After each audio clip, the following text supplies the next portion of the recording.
श्री शिवाय नमस्तुभ्यम। हर हर महादेव। भोलेनाथ की कृपा आप पर, आपके परिवार पर सदा सर्वदा बनी रहे। आज की कथा बहुत रोचक होने वाली है, क्योंकि दूल्हे के रूप में भगवान शिव अब हिमान माता पार्वती के घर पर खड़े हैं। लेकिन प्रभु की लीला तो देखिए, यहाँ पर भी वे माता पार्वती की माँ मैना की परीक्षा लेने से पीछे ही नहीं हट रहे। उन्होंने देवी पार्वती मैना की परीक्षा तरह तरह से ली।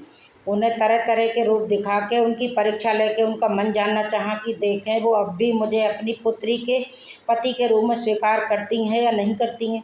प्रभु की लीला तो देखिए, एक तरफ भगवान शिव दूल्हे के रूप में बारात लेकर सभी देवी देवताओं के साथ पार्वती के द्वार पर खड़े हैं। उनके पिता हिमवान को अपना सुंदर रूप दिखा रहे हैं और वहीं पर उनकी माँ मैना बहुत भयंकर रूप का दर्शन कर रही हैं, मूर्छित हो रही हैं। द्वार पर खड़े एक अवगढ़दानी के गले में सर्पों की माला, शरीर में भस्म और भयानक रूप देखकर, जिनके हाथ में त्रिशूल था, आंखें भयानक थीं, आखिरी विकराल थी। तो ये रूप देख के देवी पार्वती और शिवा की माता बहुत डर गई और चकित हो गई, व्याकुल होकर कांपने लगी और मूर्छित हो गई। कहने लगी, ऐसे अवगढ़दानी के विवश रूपधारी के साथ मैं अपनी पुत्री का विवाह कदापि नहीं कर सकती। और वे तो बारात को ही वापस लौटने को कहने लगी। उन्होंने भगवान शिव से ही कह दिया कि अपनी पुत्री का विवाह कदापि उनके साथ नहीं कर सकती। फिर किस तरह भगवान शिव ने देवी पार्वती की माँ को मनाया, किस प्रकार अपने सुंदर रूप का दर्शन दिया, किस प्रकार उनका विवाह हुआ, किस प्रकार उन कन्यादान के समय हिमाचल के घर पर पूरी बारात का वर वधू के द्वारा एक दूसरे का पूजन हुआ, ये सारी कथा बहुत सुंदर रूप में आज की वीडियो में आप सुनने वाले हैं। प्लीज़ आज की कथा को पूरा जरूर सुनिएगा। महावीर जी को सामने देखकर हिमालय ने प्रणाम किया, साथ ही समस्त पर्वतों ने, ब्राह्मणों ने भी सदा शिव की वंदना की। वे वृक्ष पर आरूढ़ थे, उनके मुख पर प्रशंसा छा रही थी। वे नाना प्रकार के आभूषणों से विभूषित थे और अपने दिव्य अंगों की लावण्य से संपूर्ण दिशाओं को प्रकाशित कर रहे थे। उनका शरीर अंग महीन, नूतन और सुंदर रेशमी वस्त्रों से सुशोभित था। उनका मस्तक का मुकुट उत्तम रत्नों से जड़ित होने के बड़ा शोभा पा रहा था। वे अपने पावन प्रदा का प्रसाद करते हुए मंद मंद मुस्कुरा रहे थे। उनका प्रत्येक अंग भूषण बनी हुई सर्पों से लिप्त था और उनके अंग कांति बड़ी अद्भुत दिखाई दे रही थी। दिव्य कांति से संपन्न उन महेश्वर की सुरेश्वर गण हाथ में चवर लेकर सेवा कर रहे थे। उनके बाएं भाग में भगवान विष्णु थे और दाहिने भाग में मैं अर्थात ब्रह्मा जी। पीछे देवराज इंद्र थे और अन्य देवता आदि वे पीछे और अगल बगल में विराजमान थे। नौ प्रकार के देवता अभी उन लोग कल्याणकारी भगवान शंकर की स्तुति करते जाते थे। उन्होंने शिक्षा से ही देव श्री शरीर धारण कर रखा था। वास्तव में वे साक्षात परब्रह्म परमात्मा, सभी के ईश्वर, उपासकों को मन वांछित वर देने वाले, कल्याणमयी गुणों से युक्त, प्राकृतिक गुणों से रहित, भक्तों की अधीन रहने वाले, स्तर पर कृपा करने वाले, प्रकृति और पुरुष से भी विलक्षण तथा सच्चिदानंद स्वरूप हैं। उनके दर्शन के बाद हिमवान ने भगवान शिव के वाम भाग में अच्युत श्री हरि का दर्शन किया, जो नाना प्रकार के आभूषणों से विभूषित होकर विनत्य नंदन करोड़ की पीठ पर विराजमान थे। मुने भगवान के दाहिने भाग में उनने 4 मुखों सहित महाशोभाशाली अपने परिवार सोए ब्रह्मा को देखकर मेरी भी स्तुति की। भगवान शिव के सदा ही अत्यंत प्रिय इन दोनों देवेश्वरों को दर्शन करके परिवार सहित गिरिराज ने आदर पूर्वक प्रणाम किया। इसी प्रकार भगवान शिव के पीछे तथा अगल बगल में खड़े हुए देवता देख के गिरिराज ने उन सब के सामने मस्तक झुकाया।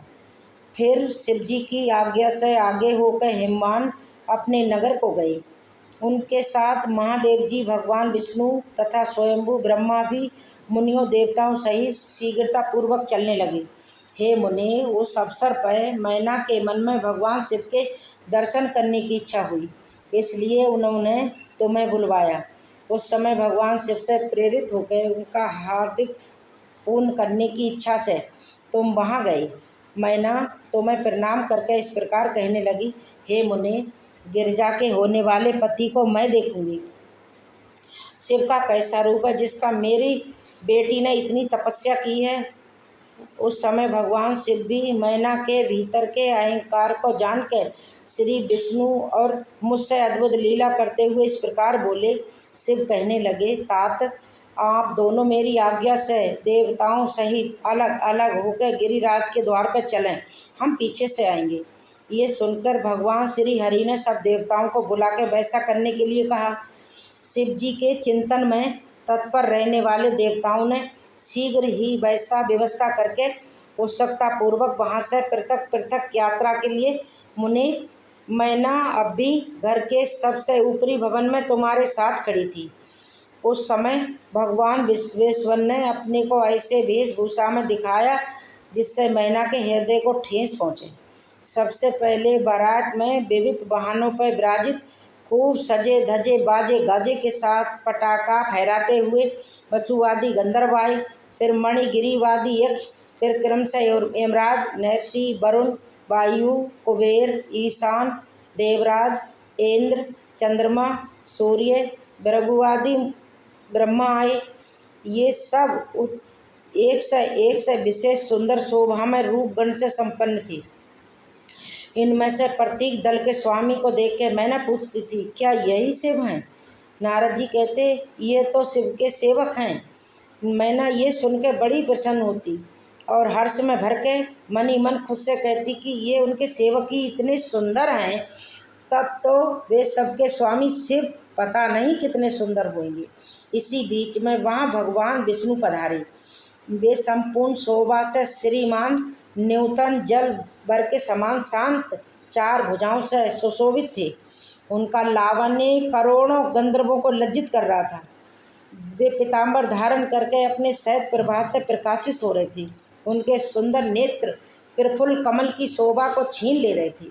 उनकी आकृति से शांति बरस रही थी। गरुड़ उनके वाहन थे। शंख चक्र आदि लक्षणों से युद्ध मुकुट आदि से विभूषण स्थल में श्री वृक्षा चिन्ह धारण करे हुए वे लक्ष्मीपति विष्णु अपने और पूर्व पुंज से प्रकाशमान हो रहे थे। तब उन्हें देखते ही मैना के नेत्र चकित हो गए। ये बड़े हर्ष से बोली, अवश्य यही मेरे शिवा के पति साक्षात भगवान शिव हैं, इसमें कोई संशय नहीं है। मुन्ने तुम भी लीला करने वाले ही ठहरे। अतः मैना की ये बात सुनकर उससे इस प्रकार कहने लगे, देवी ये शिवा के पति नहीं हैं, अभी तो भगवान केसर हरि हैं। भगवान शंकर के संपूर्ण कार्यों के अधिकारी और उनके प्रिय हैं। पार्वती के पैती जो दूल्हा शिव हैं, उन्हें इनसे भी बढ़कर समझना चाहिए। उनकी शोभा का वर्णन मुझसे नहीं हो सकता देवी।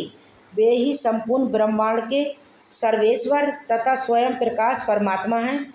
श्री ब्रह्मा जी कहते हैं, नारद तुम्हारी इस बात को सुनकर मैना ने उन शिव लक्षणा उमा को मान धन वैभव से संपन्न शोभा के पति तथा तीनों कुलों के सुखदायिनी माना। वे मुख पर प्रशंसा लाके प्रीति युक्त हृदय से अपने सर्वाग्य सौभाग्य का बारंबार वर्णन करती हुई इस प्रकार कहने लगी। इस समय वे पार्वती को जन्म देने के कारण धन हो गई मुनिवर। ये गिरिराज भी धन्य है। मेरा सब कुछ परम धन्य हो गया। जिन जिन अत्यंत तेजस्वी देवताओं और देवेश्वरों को मैंने दर्शन किया, इन सब के जो पति हैं वे मेरी पुत्री के पति होंगे। उनके सौभाग्य का क्या वर्णन किया जाए। भगवान शिव को पति रूप में पाने के कारण पार्वती के सौभाग्य का तो 100 वर्षों में भी वर्णन नहीं किया जा सकता। श्री ब्रह्मा जी कहते हैं, नारद मैना ने प्रेम पूर्वक हृदय से जैसे ही ये बात कही, तभी अद्भुत लीला करने वाले भगवान रुद्र सामने आ गए।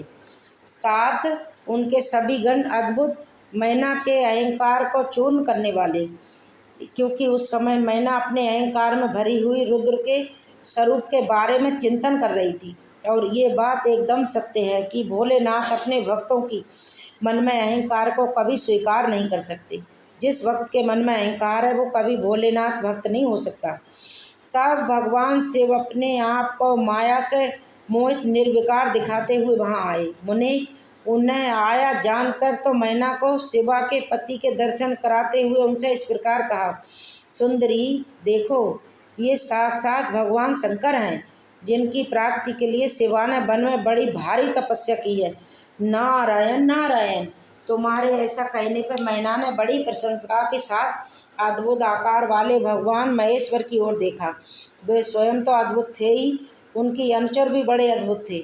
इतने में ही रुद्रदेव की परम अद्भुत सेना भी वहां आ पहुंची, जो कि दूत भूत प्रेत आदि सहित नाना गणों से संपन्न थी।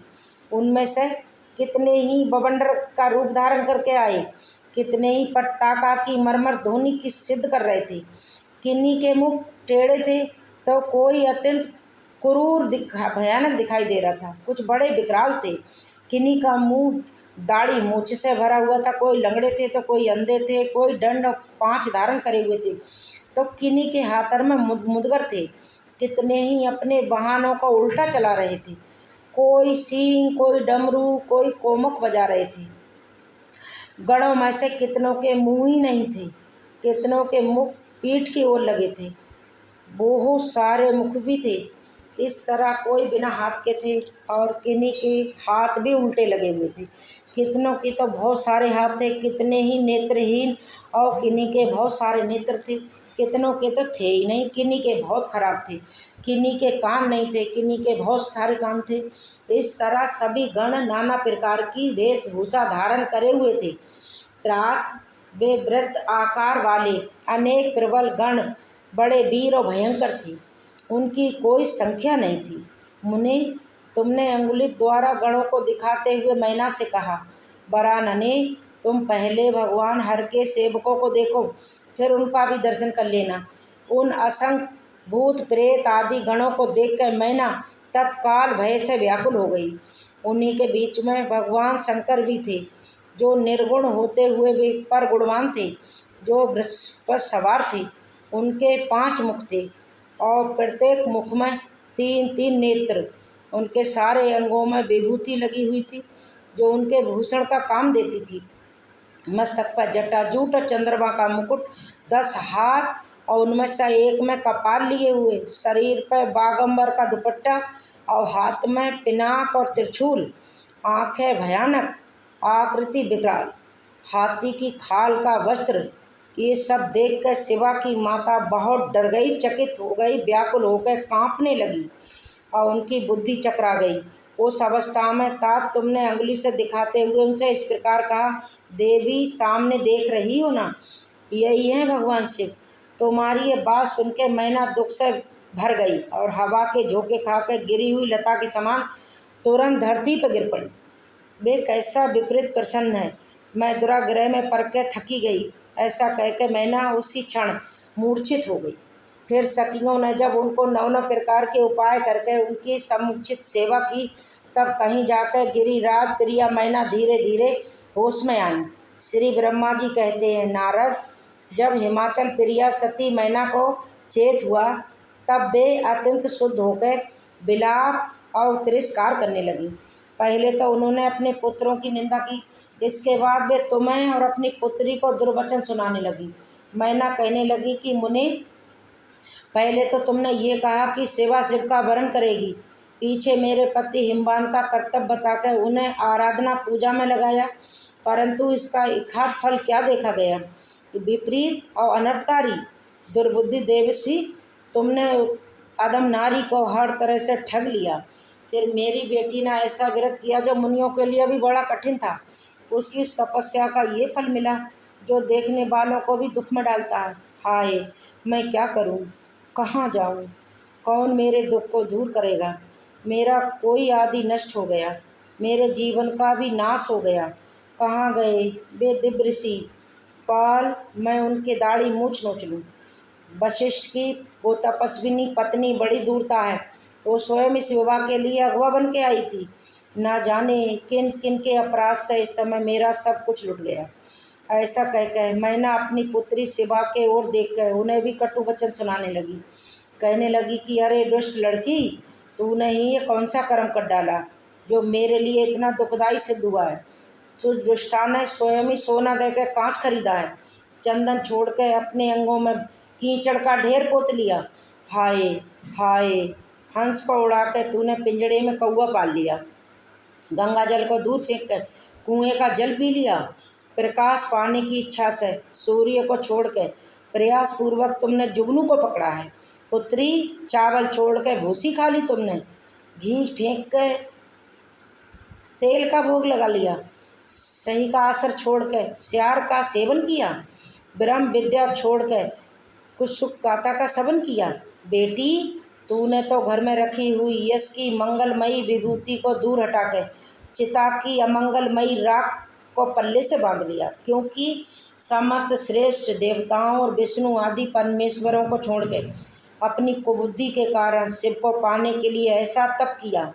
तुझको, तेरी बुद्धि को, तेरे रूप को और तेरे चरित्र को भी बारंबार धिक्कार है।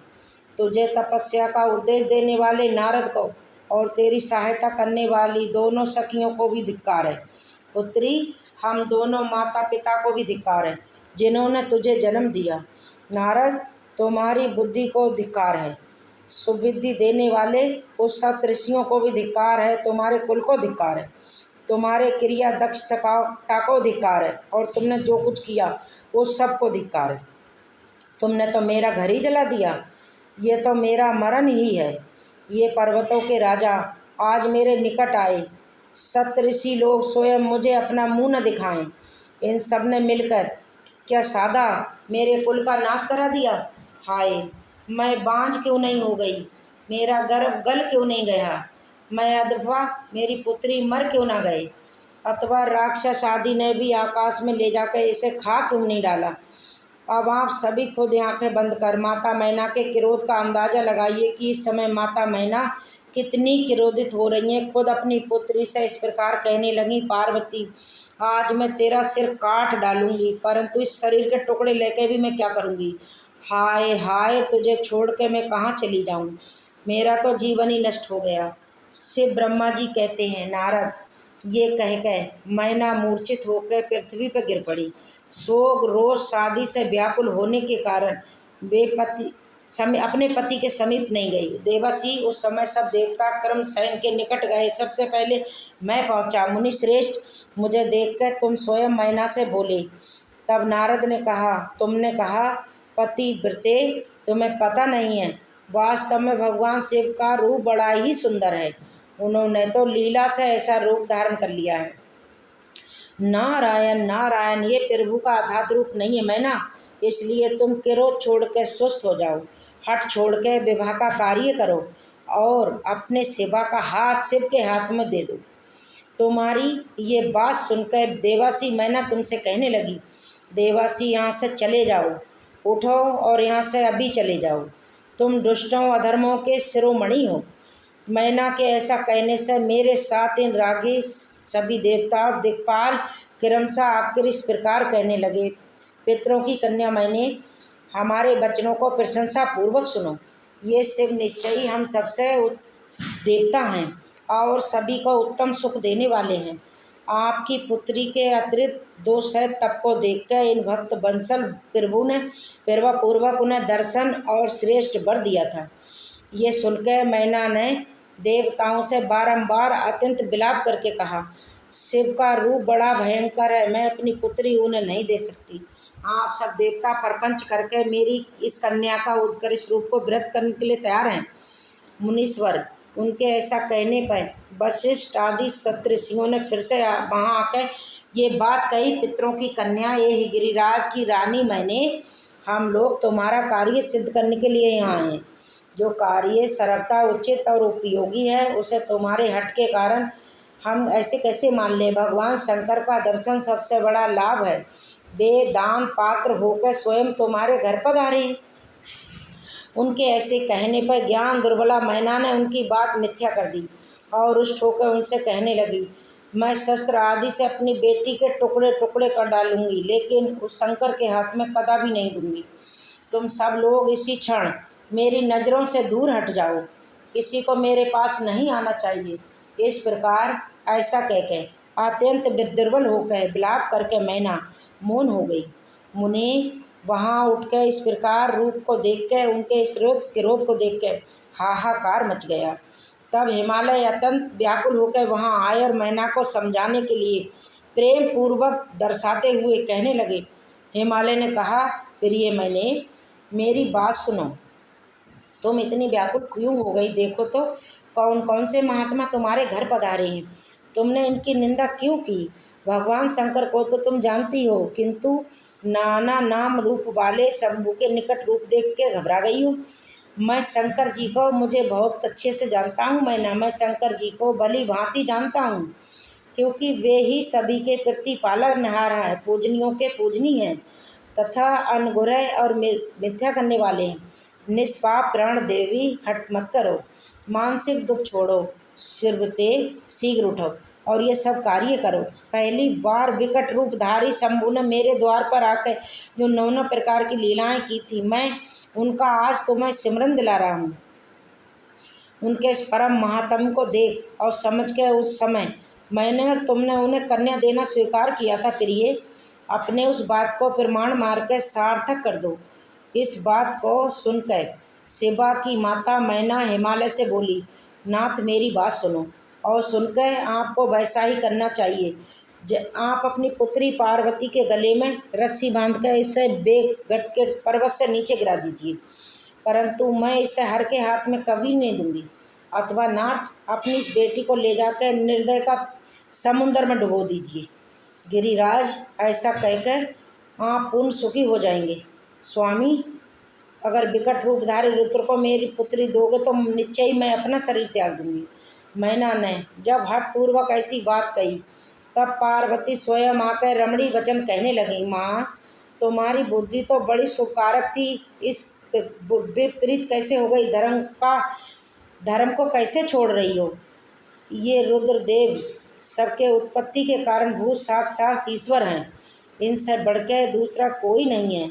समस्त श्रुतियों में ये वर्णन है कि भगवान शंकर सुंदर रूप वाले तथा सुकृत हैं, कल्याणकारी महेश्वर, समस्त देवताओं के स्वामी, स्वयं प्रकाश हैं। इनके नाम और रूप अनेक हैं। माता जी, श्री विष्णु और ब्रह्मा आदि भी इनकी सेवा करते हैं। ये सबके अधिष्ठान हैं, कर्ता, हर्ता, धर्ता, स्वामी हैं। विकारों की इन तक पहुँच नहीं है। माते, ये तीनों देवताओं के स्वामी अविनाशी और सनातन हैं। इनके लिए ही सब देवता किनकर होकर तुम्हारे द्वार पे पधारे हैं और उत्सव मना रहे हैं। इससे बढ़कर सुख की बात और क्या हो सकती है? माते, आता है ये उठापूर्वक उठो और अपना जीवन सफल करो, मुझे शिव के हाथों में सौंप दो। माते, अपने गृहस्थ आश्रम को साक्षात कर दो। माँ, मुझे परमेश्वर शंकर की सेवा में दे दो। मैं स्वयं तुमसे ये बात कहती हूँ, तुम मेरी इतनी सी विनती मान लो। यदि तुम इनके हाथों में मुझे नहीं दोगी तो मैं दूसरे किसी वर का वरण नहीं कर पाऊँगी, क्योंकि जो सह का भाग्य है उसे कोई दूसरा ठगने वाला श्यार कैसे हो सकता है। माँ, मैंने मन, वाणी और क्रिया द्वारा स्वयं अपने वर का अर्थात हर का वरण कर लिया है, हर का ही वरण किया है। अब उनके सिवा किसी और का वरण कदापि नहीं कर सकती। इसके आगे तुम्हारी जैसी इच्छा हो वो करो। देवी पार्वती ने तो अपनी माँ से अपना आग्रह सुना दिया, किंतु यह आग्रह को सुनकर उनकी माँ ने जो कुछ भी किया, वो जो कुछ भी कहा, उसका वृत्तांत भक्त जनों अगले अध्याय में जरूर सुनिएगा।